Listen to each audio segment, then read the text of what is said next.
Assalamualaikum warahmatullahi wabarakatuh. Waalaikumsalam.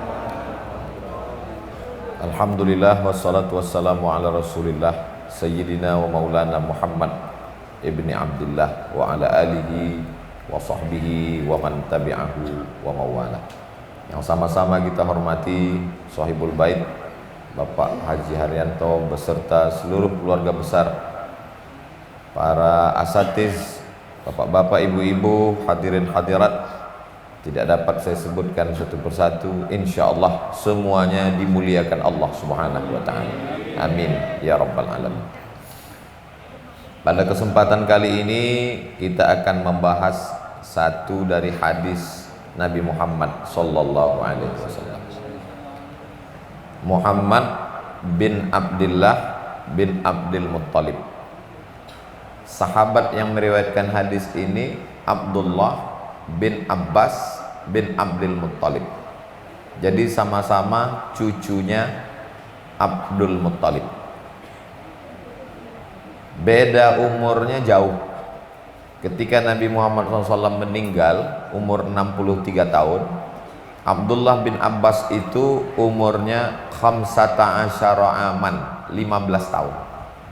Walaupun secara urutan nasabnya seperti kakak adik sebab ayahnya saudara kandung, tapi umurnya jauh, 15 tahun dengan 63 tahun. Abdullah bin Abbas ini bebas main-main di rumah Nabi. Apa enggak? Kan istri Nabi orang lain, kok bisa dia main-main di rumah Nabi? Karena istri Nabi bernama Maimunah, itu adalah adik ibunya Abdullah bin Abbas. Jadi hubungan mereka timbal balik. Dari pihak bapaknya sepupu, dari ibunya bibinya. Jadi istri Nabi bernama Maimunah itu bibinya Abdullah bin Abbas dari pihak ibunya. Maka dia bebas bermain di rumah Nabi sallallahu alaihi wasallam. Di antara 7 sahabat Nabi yang paling banyak meriwayatkan hadis, di antaranya Abdullah bin Abbas. Dan Abdullah bin Abbas ini bergelar Hibrul Ummah, tintanya umat ini. Jadi kita nggak bisa nulis walaupun banyak ilmu, banyak kertas, kalau nggak ada tinta. Tintanya umat ini Abdullah bin Abbas. Dan Abdullah bin Abbas ini pernah didoakan Nabi, Allahumma faqihhu fiddin wa alimhu ta'wil. Dalamkan ilmu agamanya dan ajarkan dia pemahaman Quran yang benar. Makanya ada satu riwayat tafsir khusus Ibnu Abbas, namanya Tanwirul Miqbas, kumpulan tafsir Abdullah ibni Abbas. Kalau kita baca tafsir yang paling tua Ibnu Jarir At-Tabari, itu banyak sekali riwayat-riwayat dari Abdullah bin Abbas yang diriwayatkan murid-muridnya. Ada namanya Mujahid, ada namanya Ad-Dhahhak, ada namanya Ikrimah.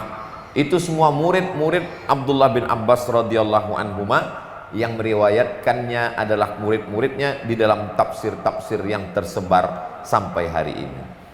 Abdullah bin Abbas meninggal di Taif. Mudah-mudahan kita panjang umur, murah rezeki, bisa berangkat umroh dan ke Taif. Nanti di Taif ada masjid namanya Masjid Abdullah bin Abbas. Ada pintu gerbang besar, Bawabah Abdullah bin Abbas, pintu gerbang Abdullah bin Abbas. Jadi kalau kita ngadap ke gerbang itu, masjidnya di sebelah kanan, ada tempat sholat perempuan, di sampingnya itu, di dalam tembok itulah makam Abdullah bin Abbas. Tapi di tembok tinggi kita tidak bisa ziarah langsung, karena kita tahu sendiri di Saudi Arabia ziarah kubur ini dilarang, dianggap perbuatan bid'ah, minta sama yang ada dalam kubur. Padahal kita tidak pernah minta sama orang dalam kubur, kita mintanya sama Allah, hanya saja ngalap barokah orang-orang soleh. Jadi kalau kita nanti sholat di Masjid Abdullah bin Abbas, sempatkan ziarah ke makam beliau untuk mengenang, termasuk hadis yang kita kaji pada kesempatan kali ini. Hadis ini ada dalam kitab Sunan Tirmizi. Hadis yang paling tinggi Sahih Bukhari, di bawahnya Sahih Muslim, di bawahnya Sunan Abi Daud, di bawahnya Sunan Tirmizi, di bawahnya Sunan Nasai, di bawahnya Sunan Ibni Majah. Nggak ada hubungan dengan Sunan Bonang dan Sunan Gunung Jati. Sunan artinya sunnah. Kalau satu sunnah, kalau dua sunnatani, kalau tiga sunan. Sunnah yang dikumpulkan oleh Imam Tirmizi disebut dengan Sunan Tirmizi. Sedangkan para wali yang menyebarkan Islam di Pulau Jawa, kalau masyarakat ketemu dengan mereka, maka kita sebagai orang yang hina, rendah, banyak dosa, menyusun tangan memuliakan mereka. Menyusun tangan itu susunan, maka disebut dengan sunan. Mana tahu nanti anak kita nanya, ayah, apa bedanya Sunan Tirmizi dengan Sunan Gunung Jati? Gak usah nanya-nanya, banyak tanya, masuk neraka. Insya Allah kita bisa jelaskan. Kedua-duanya mulia, mereka adalah wali-wali Allah Subhanahu wa ta'ala. Kata Nabi SAW kepada Abdullah bin Abbas, ya ghulam, wahai anak kecil. Ini menunjukkan anak kecil juga dididik dengan pendidikan yang baik. Sekarang banyak orang mau menceramahi bapak-bapak, ibu-ibu. Anak kecil nggak usah diceramahi, nanti baik sendiri. Nggak bisa. Anak kecil sesuai dengan bahasanya masing-masing. Itu menunjukkan kehebatan Nabi Muhammad SAW. Nabi itu bukan hanya ceramah pada orang dewasa, tapi anak-anak kecil pun bisa dia ceramahi dan ilmunya masuk. Ustadz Somad bisa ceramah ke anak kecil, pernah dicoba tapi gagal. Saya diundang di TK Pak Haji, anak-anak TK. Berikut ini yang akan menyampaikan tausiah adalah Al-Mukarram Ustadz Abdul Somad. Nggak ada yang peduli satupun. Jadi saya kalau ceramah sama anak-anak gagal, nggak berhasil. Nabi SAW dengan anak kecil, ya ghulam, wahai anak kecil, pesannya ada 8. Ini yang akan kita bahas satu persatu. Yang pertama, ihfazillaha yahfazka. Bunyi kalimatnya kalau fi'il mudhari yahfazuka. Kenapa jadi sukun yahfazka? Karena jawab amar dari ihfazillaha.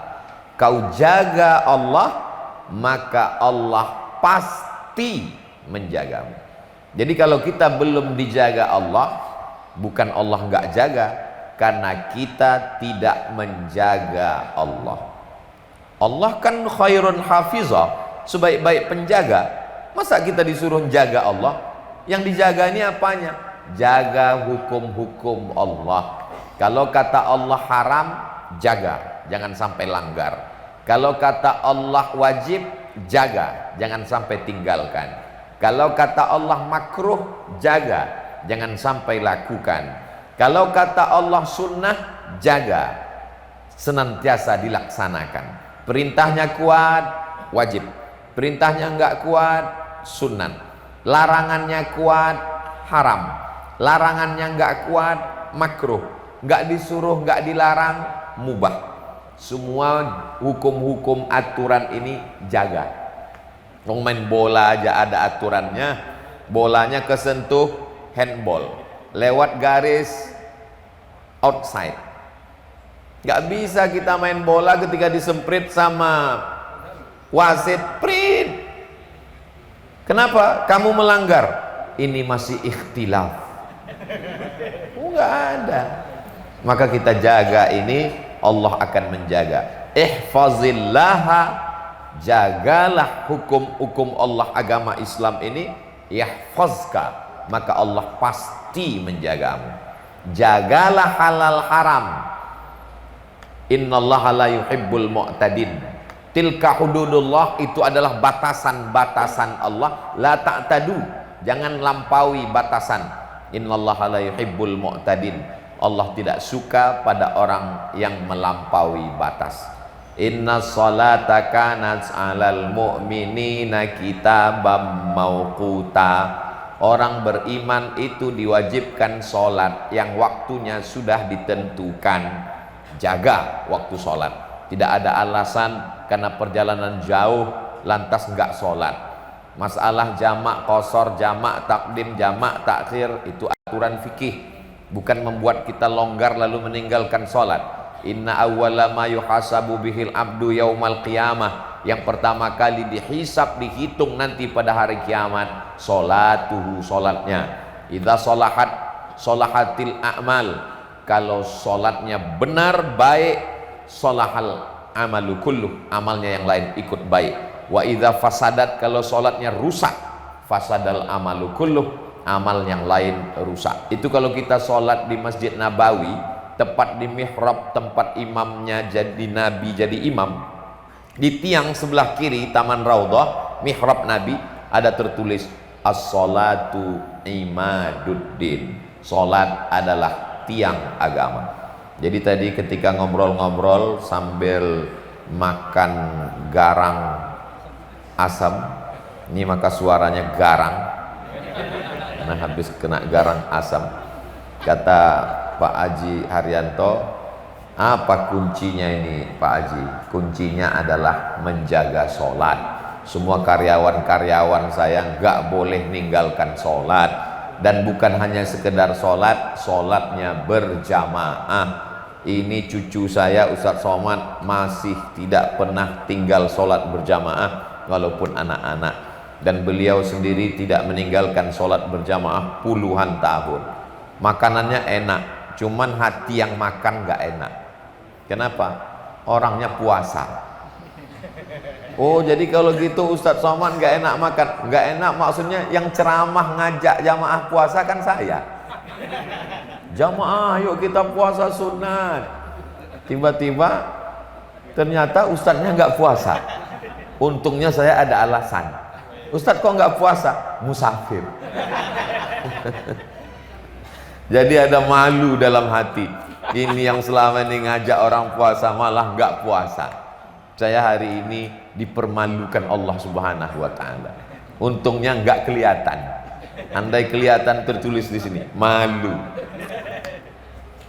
Beliau menjaganya tidak dengan ceramah, tidak dengan tausiah, tapi langsung dengan amal. Sholatnya dijaga, tidak hanya dirinya tapi juga karyawannya, tidak hanya karyawan tapi juga anak cucu, keluarga, dan puasanya. Masya Allah, tabarakallah. Puasa ini kata Nabi kalau kamu kuat 3 hari, 13, 14, 15 ayamul bait, ayam hari, bait putih, hari putih karena 13, 14, 15 cahaya rembulan purnama sedang menyinari bumi yang gelap hitam jadi putih. Sebagaimana kita banyak dosa, kalau kita puasa 3 hari maka kita pun menjadi putih bersih, bukan kulitnya. Nah, ini jangan salah paham. Saya udah puasa 13, 14, 15 kok orang glowing. Bukan itu maksudnya. Lalu kalau sanggup lagi 8 hari. Senin, Kemis, Senin, Kemis, Senin, Kemis, Senin, Kemis. Kenapa engkau puasa hari Senin, hari Kemis ya Rasulullah? Hari Senin zaka yauma wulidtu, hari Senin aku lahir. Kenapa engkau puasa hari Kamis ya Rasulullah? Turfa'u fihil a'mal. Hari Kemis amal diangkat, dihadapkan pada Allah. Wa uhibbu an yurfa'a amali wa ana shaim. Aku suka amalku diangkat ketika aku dalam keadaan berpuasa. Lalu kemudian kata Nabi, ahabbu shaum ilallah shaumi Daud. Puasa yang paling disukai Allah adalah puasanya Nabi Daud. Yasumu yauman wa yuftiru yauman. Puasa 1 hari, makan 1 hari. Puasa hari ini, besoknya makan. Tapi ada lagi yang di atas itu, yang disebut dengan puasa dahar. Yang melaksanakan puasa dahar itu di antara sahabat Nabi enggak banyak.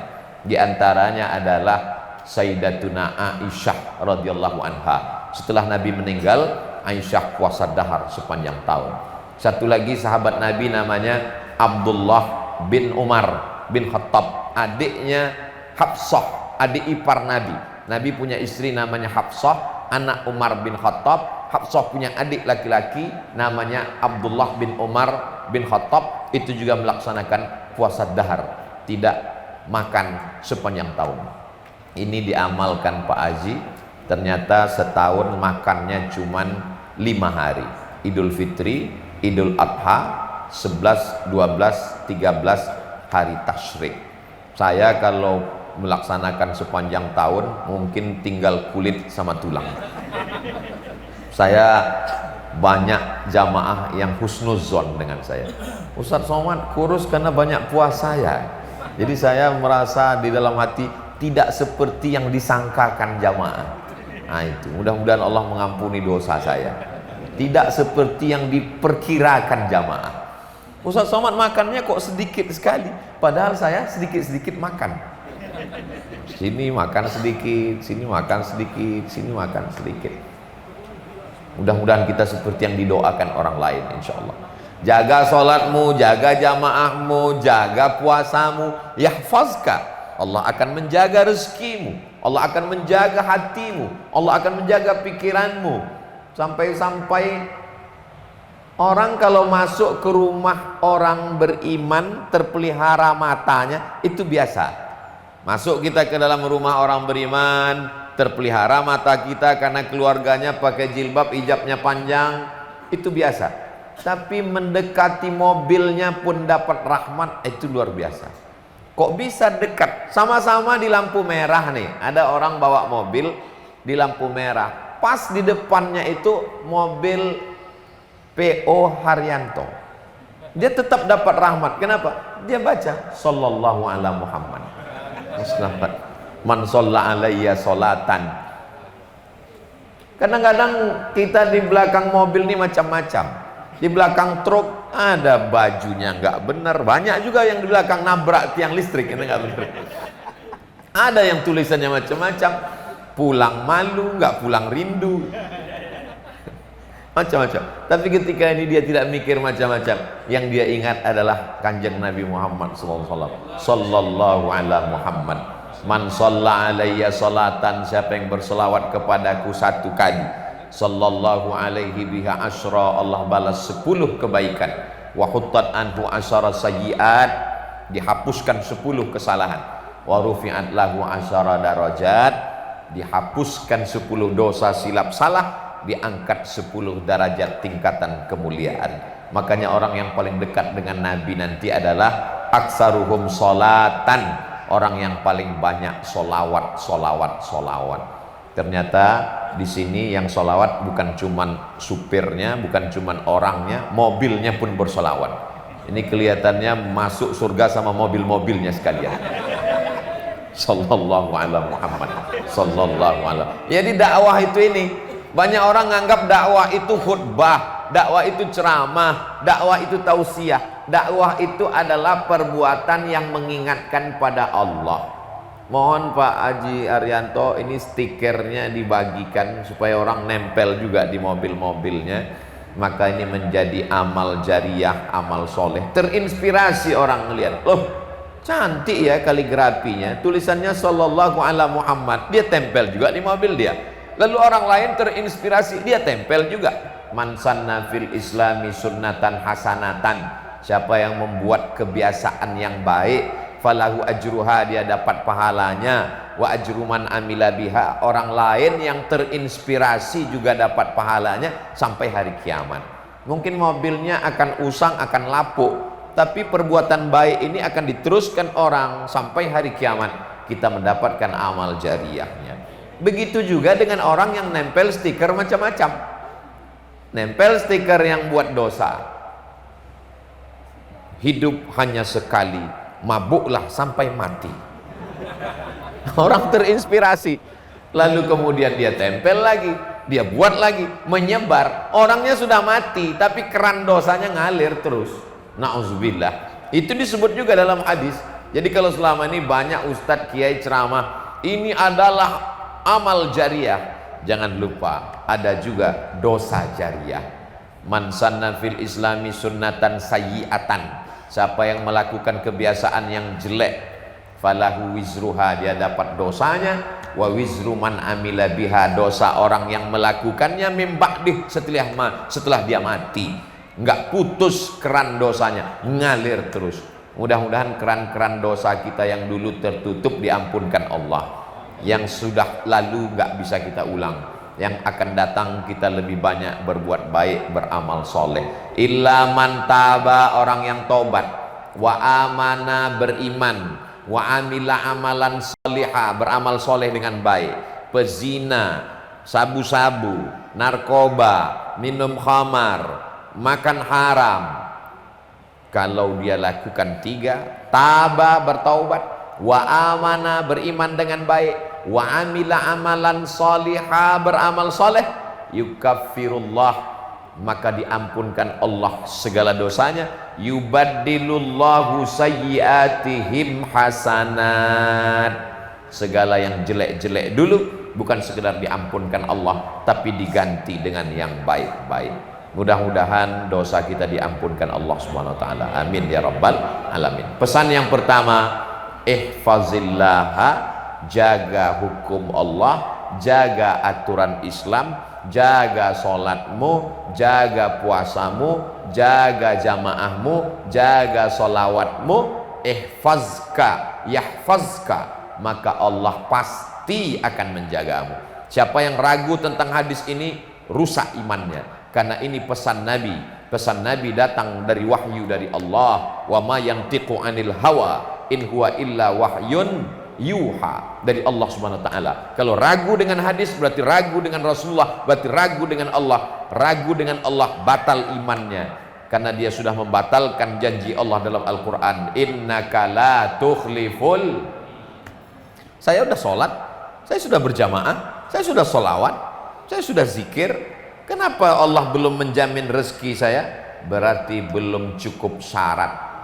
Jangan salahkan Allah, kita yang belum cukup menjaga yang halal, yang haram. Mungkin halalnya sudah dijaga, haramnya belum sudah dijaga, tapi yang subhat belum. Subhat itu apa? Abu-abu. Innal halala bayyinun, yang halal jelas putih. Wa innal harama bayyinun, yang haram jelas hitam. Yang halal putih, yang haram hitam. Tapi jangan jadikan contoh halal dan haram saya dengan Pak Haji Haryanto. Pak Haji putih, saya hitam. Ini baju mereknya Casio, dikasih orang. Saya kalau ceramah memang bajunya putih, kebetulan dikasih batik hitam. Ternyata untuk jadi barang contoh. Yang halal jelas, yang hitam haram, yang putih halal.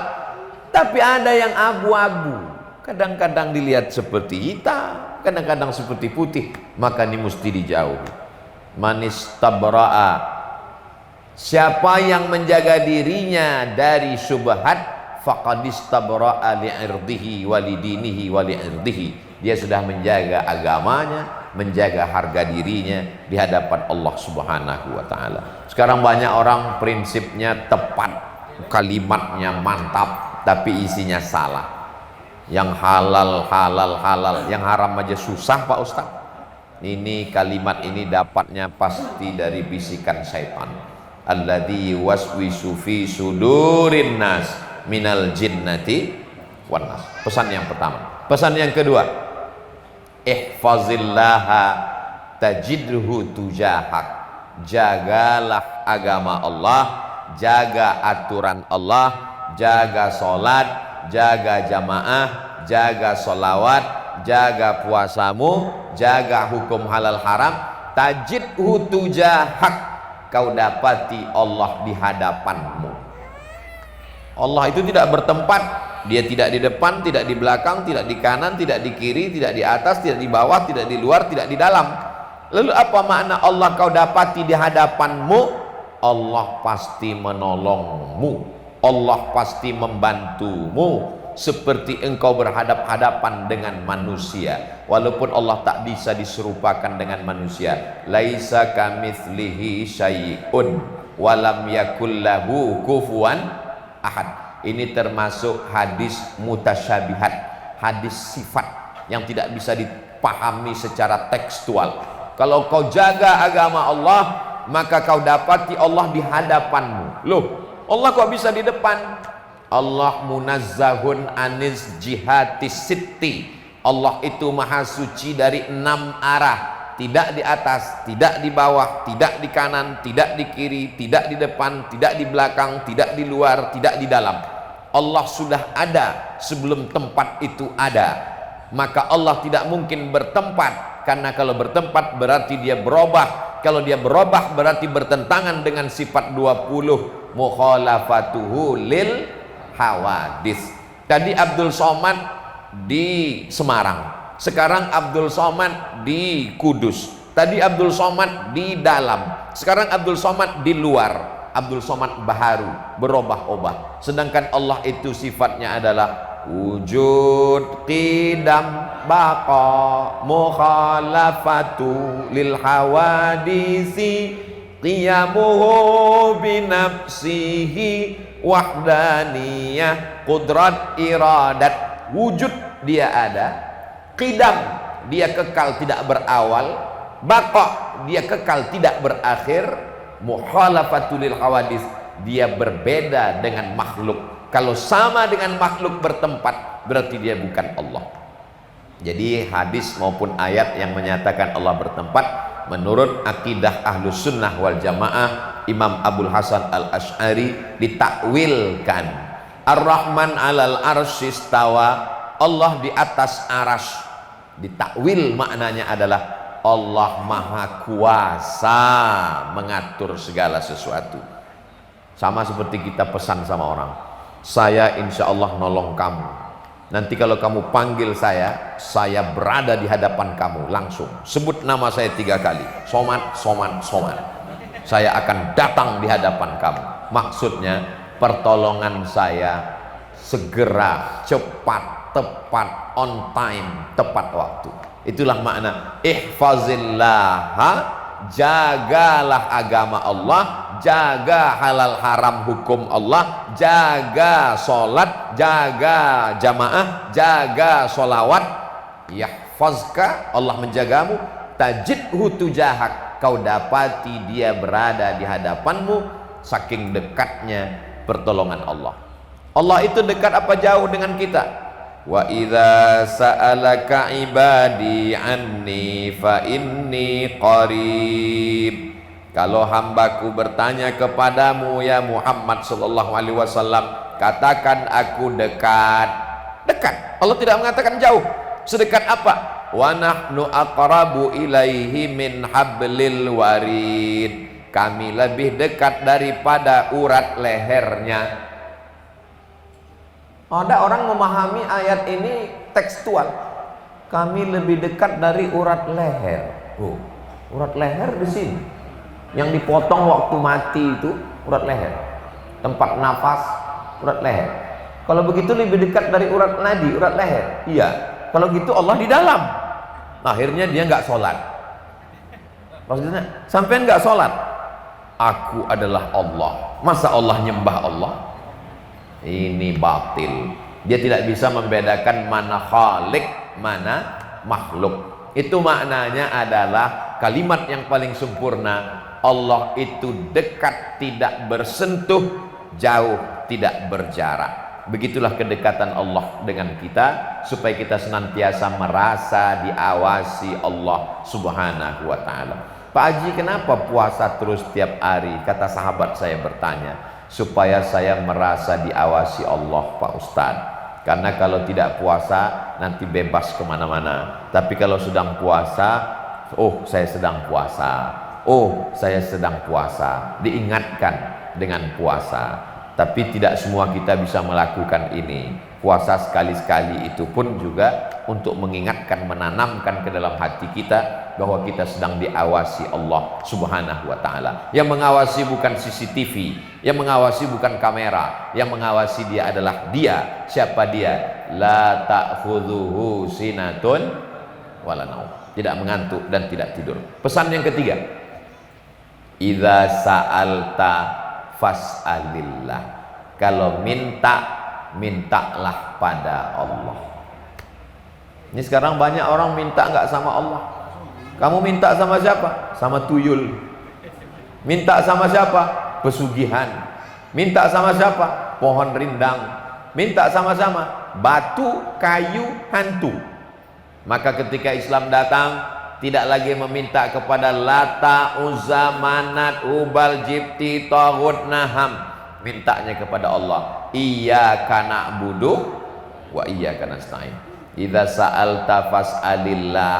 Kalau mintanya sama Allah. Ya Allah, berikanlah kami usia yang barokah. Amin.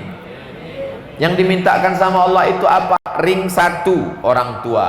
Rabbighfirli wali walidayya warhamhuma kama rabbayani shaghira.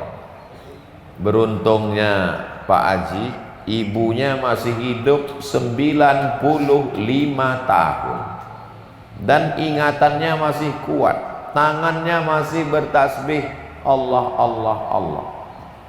Saya tadi foto di dalam, tangan saya yang bergerak itu cuman sebelah kanan, kata beliau, nyebut Allah. Yang sebelah kiri enggak, dia tunjukkan.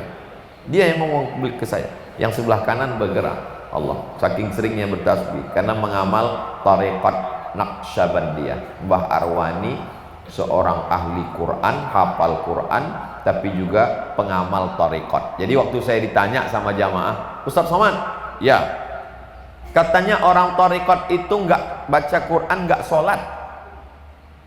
Jadi yang saya jadikan dalil Mbah Arwani, saya bilang, kamu tahu para penghafal Quran di Indonesia ini sebagian besar sanad baca Qurannya dari Mbah Arwani Kudus. Iya, beliau itu hafal Quran, pemilik sanad ijazah hafal Quran, tapi juga mursyid tarekat Naqsyabandiyah. Jadi kalau ada orang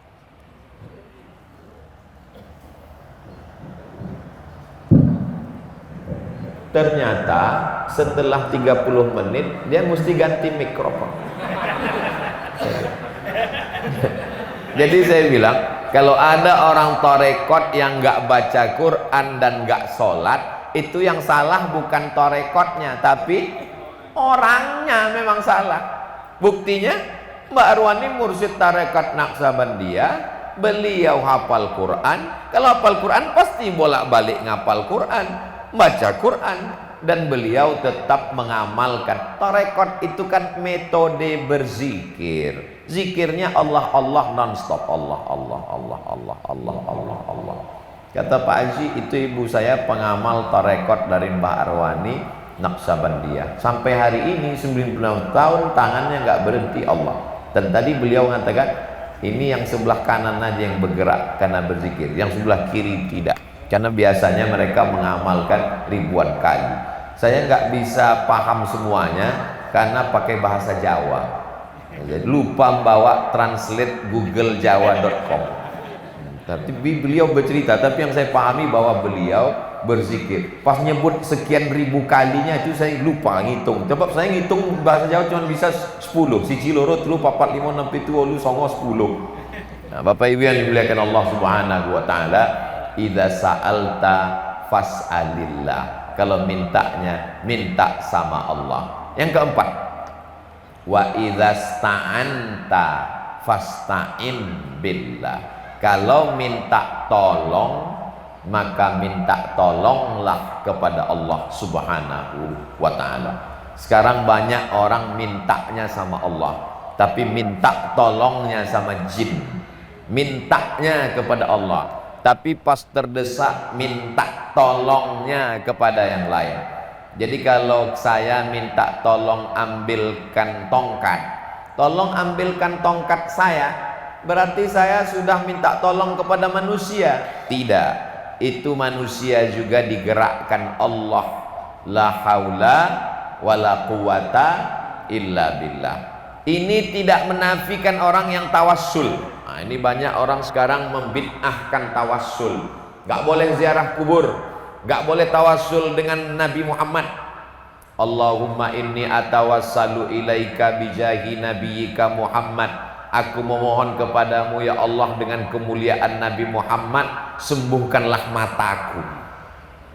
Itu hadisnya sahih tentang sahabat Nabi yang maaf buta berdoa kepada Allah dengan menyebut nama Nabi Muhammad SAW. Lalu dibantah dengan hadis ini, kalau minta tolong langsung sama Allah, jangan tawassul.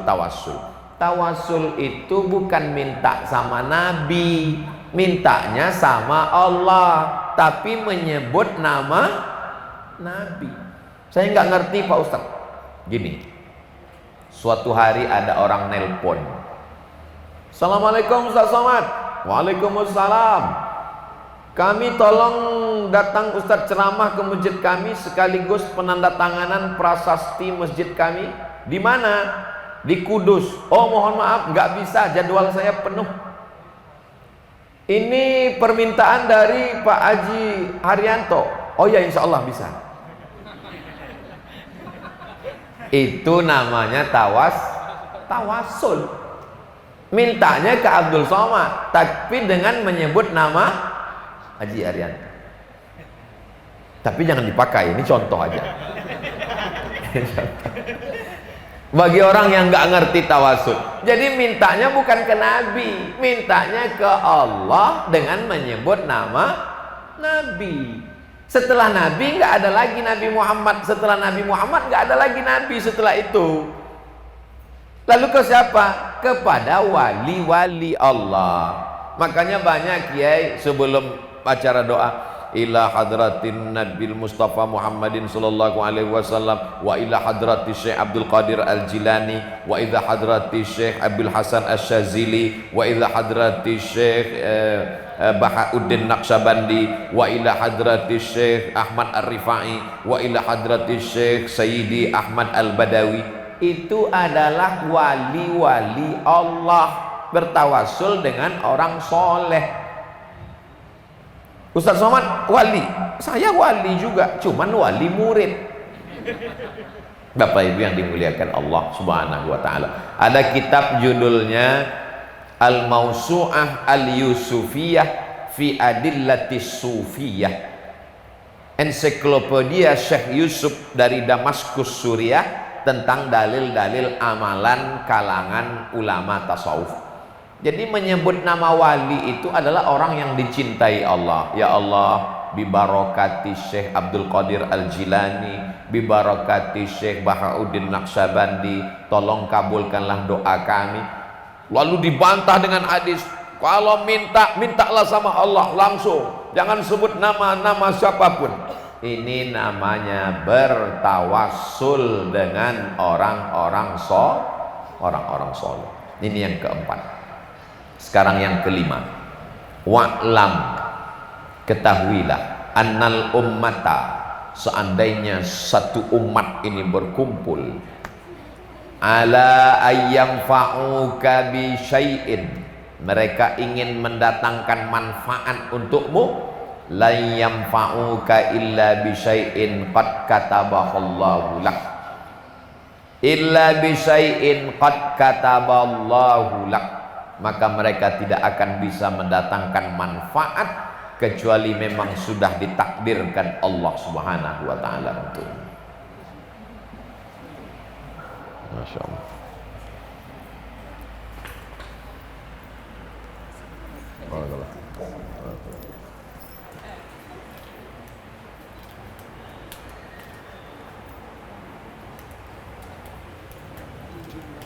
Masya Allah. Masya Allah. Ya Allah. Masya Allah. Barakallah. Barakallah. Barakallah. Barakallah.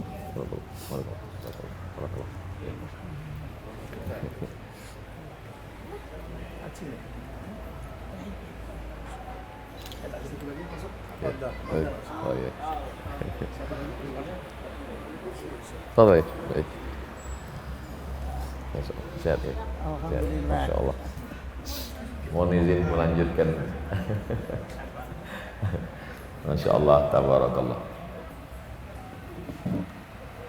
Wa'lam, ketahuilah, annal ummata, seandainya seluruh manusia ini ijtama'at, ngumpul, ala an yanfa'uka bisyai'in, untuk memberikan engkau manfaat, lan yanfa'uka, mereka tidak akan bisa memberikan manfaat apa-apa, illa qad katabahullahu lak, kecuali memang sudah dituliskan di Lauhil Mahfuz, ditetapkan Allah Subhanahu wa taala. Semua orang mau nolong saya, berkumpul semua dokter spesialis di Indonesia mau membantu Ustadz Abdul Somad karena sedang kena serangan jantung misalnya.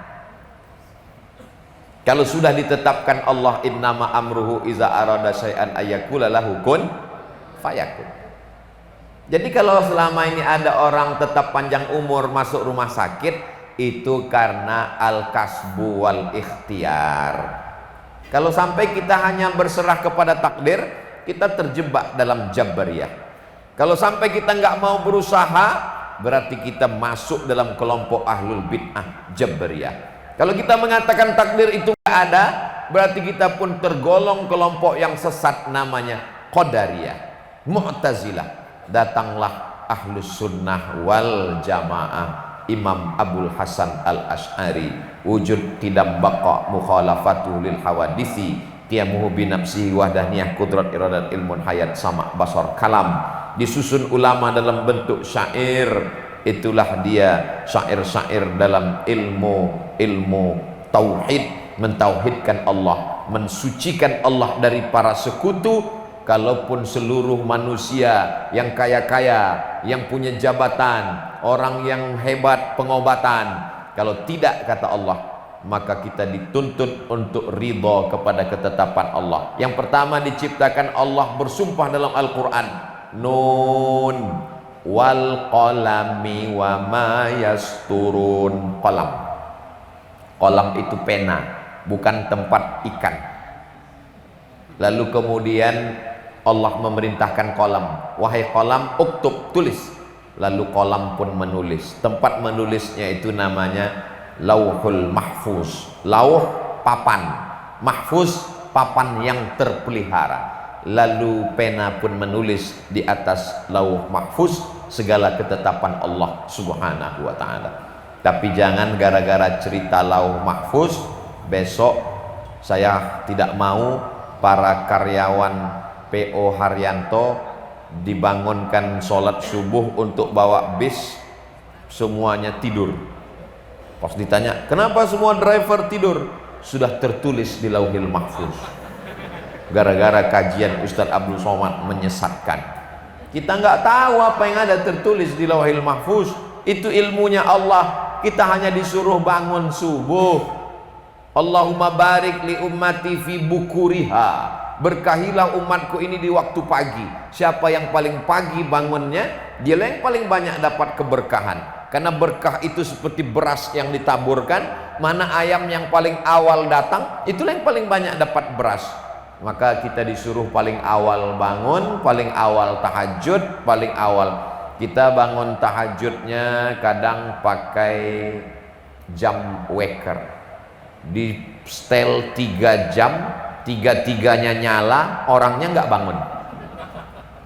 Tapi Pak Haji lain, dia nggak pakai jam. Ada yang bangun kan? Bangun, langsung bangun tengah malam. Nanti minta apa amalannya biar supaya bangun. Tapi yang paling bagus adalah istri yang membangunkan. Ibu-ibu tolong beli pistol air di pasar, istrinya tembak. Enggak juga bangun, panggil damkar, pemadam kebakaran. Sesungguhnya mereka ingin menyelamatkan kita dari lalai kepada Allah subhanahu wa ta'ala. Allah enggak bisa semua malam. Allah cuma minta wa minal laili, sebagian sedikit dari malam. Seandainya bunyi ayatnya wal lailu, sepanjang malam, tapi yang diminta wa minal laili, sebagian malam, fatahajjad, maka bertahajudlah. Ini jangan-jangan Ustaz Somad ini kena 2-0 ini, ngajak orang puasa, dia sendiri nggak puasa. Ini cerita tahajud, jangan-jangan dia pun di malam nggak tahajud. Alhamdulillah tahajud. Ustaz nggak tahajud, saya musafir. Oh, nggak ada alasan. Kalau puasa masih ada alasan. Kalau tahajud nggak ada alasan musafir. Selelah-lelahnya, seletih-letihnya, usahakan kalau nggak bisa jam 2 malam, 1 jam sebelum azan subuh. Itu sudah paling minim-minim. Bangun pertama mandi biar segar. Setelah itu sholat sunat wudhu. Habis itu sholat sunat taubat karena dosa kita banyak. Habis itu sholat sunat tahajud. Habis itu sholat sunat hajat. Habis itu sholat sunat witir. Bersolawat nunggu azan subuh. Solawat nunggu azan subuh. Loh, Kata Ustaz Abdul Somad, kalau sejam sebelum azan subuh itu nggak lama langsung azan subuh. Ini udah sholawat 1000 kali kok nggak azan. Rupanya salah lihat jam. Maka pastikan jam. Saya kalau sampai di satu tempat langsung waktu sholat menurut kota Semarang. Oh, tidak sama seperti di Sumatera. Di Riau azan subuhnya jam 5 kurang 5. Di tempat kita di Jawa Tengah lebih cepat, lebih awal. Mudah-mudahan kita lebih dulu masuk surga. Bapak Ibu yang dimuliakan Allah Subhanahu wa taala. Pesan yang ke-6. Walau ijtama'u, berkumpul semua manusia di dunia ini, ala ayyadurruka bisyai'in, mereka ingin membunuhmu, mereka ingin menyantetmu, mereka ingin menyihirmu, mereka ingin menyakitimu, layadurruka, mereka tidak akan bisa memudaratkanmu, illa qad kataballahu alaik, kecuali memang sudah ditakdirkan Allah Subhanahu wa taala. Jadi kalau ada orang mati kena santet, itu bukan karena dukun santetnya hebat, tapi karena memang sudah takdir. Dukun santetnya sendiri ngaku dia dukun santet, tobat, kerjanya dulu meracun orang. Jadi rupanya asal muasal racun itu dikumpulkan semua yang gatal-gatal.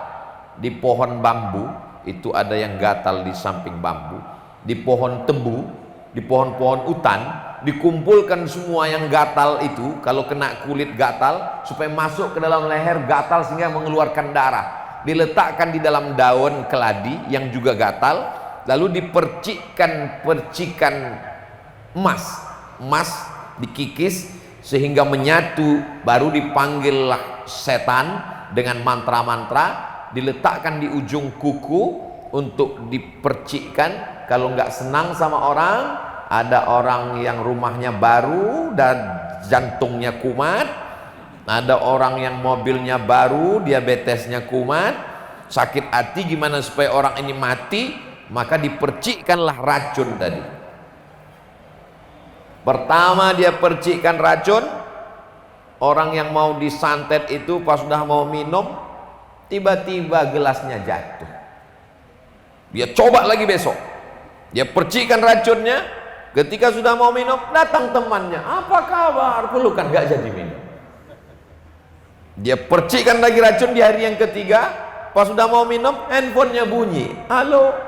Akhirnya dia taubat bahwa ini memang orang dilindungi Allah Subhanahu wa taala.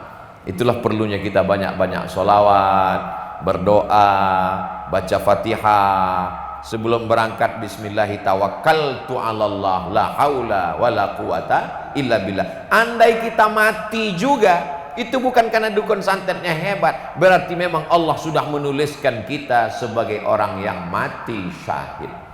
Saya kalau berangkat dari rumah, saya yakinkan bahwa diri saya, kalau saya mati dalam jalan dakwah ini, berarti mati syahid. Tapi kalau saya bisa pulang lagi ke rumah, berarti Allah masih mengizinkan saya untuk beramal soleh. Bismillahirrahmanirrahim, la haula wala quwata illa billah. Keyakinan itulah yang ada dalam diri pejuang bangsa Indonesia, sehingga mereka bisa berani melawan Belanda dengan bambu runcing. Kenapa? Walau ijtama'u, berkumpul semua Belanda, ala ayyadurruka, ingin membunuhmu, layyadurruka, mereka tidak akan bisa membunuhmu, illa qad kataballahu alaik, kecuali memang sudah ditetapkan Allah Subhanahu wa taala. Putus akidah mereka, putus tauhid mereka, putus keyakinan mereka tentang kuasa Allah Subhanahu wa taala. Tapi itu tidak semudah mengomongkannya, itu mengawalkannya dengan ibadah. Yang bisa menguatkan kita adalah dengan ibadah. Banyak sholat, banyak berjamaah, banyak puasa, banyak sholawat, banyak zikir. Afdalul zikri fa'lam annahu la ilaha illallah. Itulah yang akan menguatkan hati kita. Tapi kalau cuma diomongkan saja, pas kita ngomongkannya yakin, pas sendirian sama hantu aja takut, apalagi sama dukun santet. Maka minta kepada Allah. Jadi kalau ada orang khawatir karena ada orang hasad, orang dengki, orang tidak senang, Tidak akan pernah ada semua orang suka dengan kita. Pasti akan ada yang benci, nggak suka. Sedangkan Nabi Muhammad SAW aja banyak yang nggak suka. Apa kata mereka tentang Nabi Muhammad? Sahir, tukang sihir.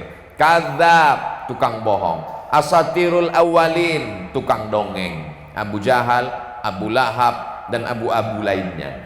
Semua memusuhi Nabi Muhammad SAW. Kata mereka Nabi Muhammad itu nasabnya akan terputus. Dibantah Allah. Inna syani'aka huwal abtar. Musuh-musuhmu itulah yang akan terputus nasabnya. Alhamdulillah, guru Pak Haji, saya belajar dengan Habib Ustadz Somad.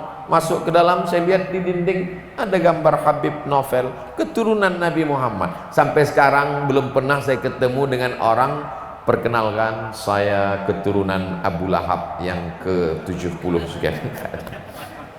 Putus nasabnya. Walaupun dia mungkin sudah masuk Islam, bertaubat, tapi nggak mungkin ngaku keturunan Abu Jahal. Begitulah Allah Subhanahu wa taala membalas. Jangan pikirkan musuhmu karena otakmu terlalu suci untuk ditempati oleh musuh.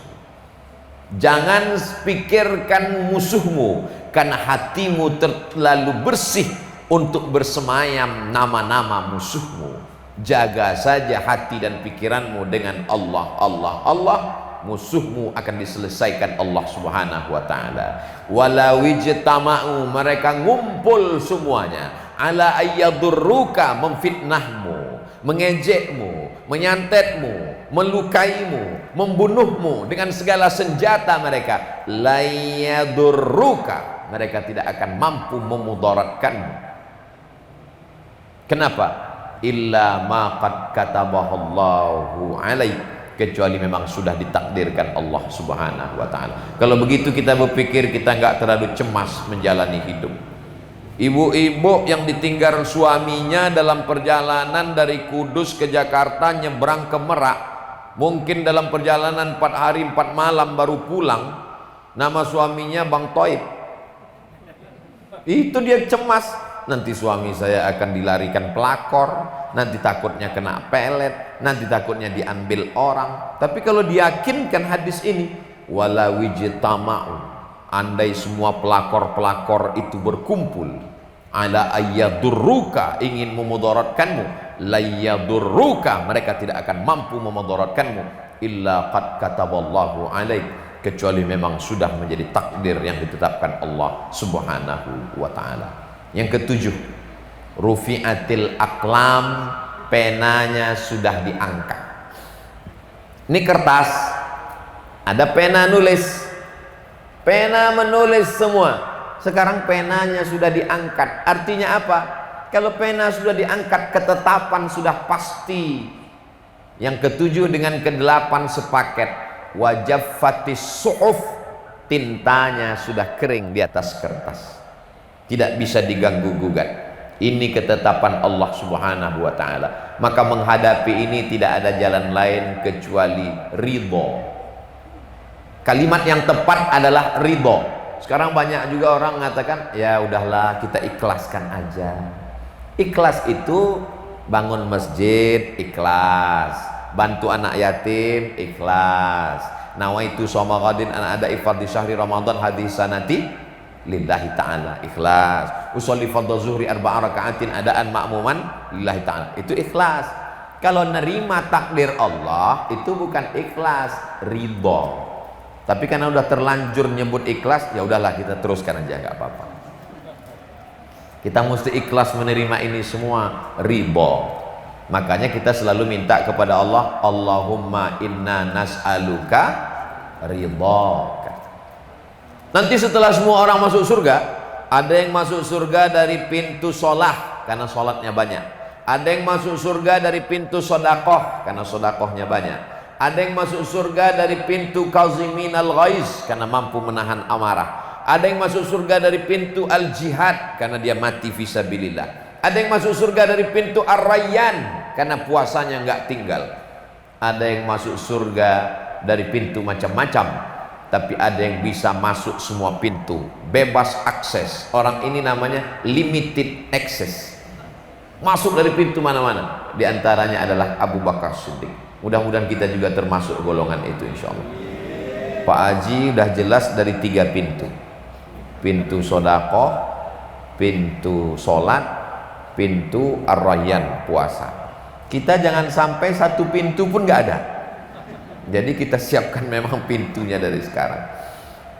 Setelah semuanya masuk ke dalam surga, jannatin tajri min tahtihal anhar, taman-taman yang indah dengan air mengalir. Setelah itu Allah bertanya, hai penghuni surga, ya ahlal jannah, kalian sudah mendapatkan semua nikmat, apakah ada yang belum? Kata penghuni surga, ada 1 yang belum ya Allah. Apa yang belum? Kami belum dapat ridho. Kata Allah, ridhaku hanya kuberikan pada 1 orang. Siapa dia ya Allah? Orang yang ridho menerima takdirku. Nah, inilah yang paling sulit dalam hidup. Banyak orang sholatnya rajin, puasanya, tapi kalau sudah datang kesusahan, hatinya risau dan gelisah, nggak ridho menerima ketetapan Allah SWT. Saya sudah sholat Pak Ustadz, saya sudah puasa Pak Ustadz, saya sudah haji Pak Ustadz, saya sudah ikut pengajian Pak Ustadz, saya sering ceramah Ustadz, saya sering dengar, tapi kenapa sendal saya hilang? Baru sendal hilang, belum suami hilang, baru sendalnya hilang, belum lagi hartanya hilang. Ridha menerima ketetapan Allah SWT. Tu'izzu man tasha wa tudhillu man tasha. Ada masanya kau diangkat Allah setinggi-tingginya, tapi kalau Allah mau, Allah juga bisa buat kau jatuh serendah-rendah. Gak lama ngobrol dengan Pak Haji, tapi perjalanan hidup beliau, saya nih Pak Ustadz sempat ngarit. Ngarit itu kan ngambil rumput, serendah-rendah. Sekarang ditinggikan Allah setinggi-tingginya. Ridho menerima ketetapan Allah. Wa balawnahum bil hasanat was sayyiat. Kami uji mereka dengan hasanat yang enak-enak, was sayyiat enggak enak. Dua-duanya ujian. Ada yang diuji dengan gantengnya, ada yang diuji dengan enggak gantengnya. Dua-dua ujian. Banyak orang anggap kalau ganteng nikmat, kalau enggak ganteng ujian. Dua-duanya ujian. Ada orang diuji dengan hartanya, ada yang diuji dengan susahnya. Banyak orang salah paham. Kalau dengan harta katanya nikmat, kalau lagi susah itu ujian. Dua-duanya ujian guys. Jangan salah paham. Berapa banyak orang lulus diuji dengan sakit, tapi nggak lulus diuji dengan sehat. Buktinya mana? Pergilah ke rumah sakit. Semua yang di rumah sakit berzikir, ya Allah, ya Allah. Begitu sehat, handphone. Jadi kalau kita pahami, ridho menerima kesenangan, ridho menerima kesusahan, ridho menerima jabatan, ridho saat menjadi rakyat jelata, ridho saat menerima kekayaan, ridho saat menerima penderitaan, ridho menerima kekayaan, pakai menolong agama Allah, ridho menerima kesusahan, dekatkan diri kepada Allah dengan tetap berusaha. Orang yang ridho menerima takdir Allah, itulah yang mendapatkan ridho Allah. Dapat surga belum tentu dapat ridho. Siapa yang sudah dapat ridho pasti dapat surga. Makanya jangan minta surga, tapi minta Allahumma inna nas'aluka ridhaka wal jannah. Semua orang minta ridho. Ada satu ibu-ibu nggak minta ridho. Loh, ibu nggak minta ridho? Saya sudah dapat Pak Ustaz. Rupanya nama suaminya Pak Ridho. Aku tahu kapan Allah ridho kepadaku, kata Imam Al-Qushairi dalam kitab Ar-Risalah Al-Qushairiyah. Loh, sholat kita nggak tahu diterima Allah, doa kita nggak tahu diterima Allah, haji kita nggak tahu diterima Allah mabrur apa enggak, gimana kita bisa tahu kita diridhai Allah? Kata Imam Al-Qushairi, aku tahu kapan Allah ridho kepadaku. Kapan? Ketika aku ridho menerima takdir Allah, disitulah Allah ridho kepadaku. Nah, ini berat. Berat sholat, berat puasa, berat sedekah, berat bangun masjid, berat lagi menerima takdir Allah. Man lam yasbir bi balai, siapa yang tidak sabar menerima balaku, walam yarda bi qada'i, tidak ridha menerima takdirku, falyatlub rabban siwaya, carilah Tuhan selain aku. Ustaz menceramahkannya lancar, ya pas kenanya pusing 7 keliling. Makanya kalau pas lagi enak nyaman kita ingat ayatnya, tapi pas saya kena saya lupa. Bapak ingat, bapak yang ingatkan saya. Ustadz Somad ridho ya, dulu kan Ustadz yang ceramahkan di rumah Pak Haji Haryanto kan tentang ridho. Oh iya, makanya bunyi kalimatnya dua, watawasau bil haq watawasau bis sabr. Apa makna tawasau? Saat kita susah, orang lain yang mengingatkan kita. Seorang ibu anaknya meninggal, nangis, ya Allah. Datang temannya, sabar, anak itu titipan Allah. Pas anak dia meninggal, nangisnya lebih kuat. Karena kita nggak mampu, lupa ayatnya, melayang hadisnya, terbang semua nasihat-nasihat. Insya Allah kalau Abdul Somad lupa, maka Kiai, Pak Haji, Bapak Ibu siap saling nasihat menasihati dalam kerangka amar ma'ruf nahi mungkar wa tawasau bil haq wa tawasau bis sabr. Itulah dia 8 pesan Abdullah bin Abbas yang diterima dari Nabi Muhammad sallallahu alaihi wasallam. Nanti videonya mudah aja carinya, cari di YouTube Ustadz Abdul Somad 8 pesan Nabi ke Abdullah bin Abbas di kediaman Pak Haji Haryanto di Kudus. Jangan lupa subscribe, like, share, and comment. Share ke teman-teman supaya diambil pelajaran. Itu Ustadz hadisnya dalam Sunan Tirmizi atau Arba'in Nawawi? Dalam Sunan Tirmizi. Datang Imam Nawawi mengumpulkan 40 sekian hadis. Kitab paling kecil untuk belajar hadis Arba'in Nawawi. Nanti kalau khatam Arba'in naik ke Riyadus Shalihin. Habis itu kalau mau kaji zikir-zikir, doa-doa, baca kitab Al-Azkar Nawawi. Kalau mau cari hukum-hukum, maka baca Bulughul Maram min Adillatil Ahkam Imam Al-Hafiz Ibnu Hajar Al-Asqalani. Sebelum masuk ke Al-Bukhari, buka kitab Jawahirul Bukhari, intisari dari Sahih Bukhari. Nanti baru ke kitab Sahih Al-Bukhari. Sama seperti bayi, waktu lahir nyusu dulu, makan bubur dulu, baru makan nasi. Jangan begitu lahir langsung dikasih tengkleng, nggak bisa. Dia berproses dulu. Jadi kitab hadis yang paling kecil Arba'in. Di dalam kitab Arba'in itu, inilah dia hadis yang kita kaji pada kesempatan ini. Sudah disampaikan Ustadz Abdul Somad lebih kurang 40 menit.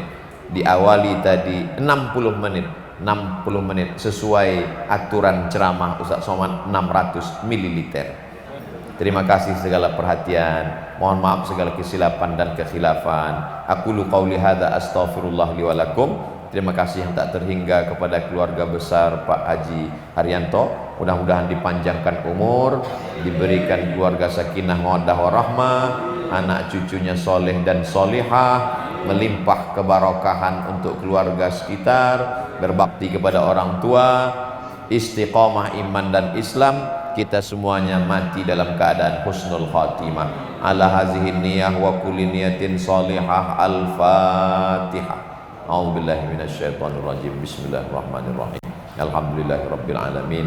Arrahmanirrahim. Maliki yaumiddin. Iyyaka na'budu wa iyyaka nasta'in. Ihdinas siratal mustaqim. Siratal ladzina an'amta 'alaihim ghairil maghdubi 'alaihim waladdallin. Amin.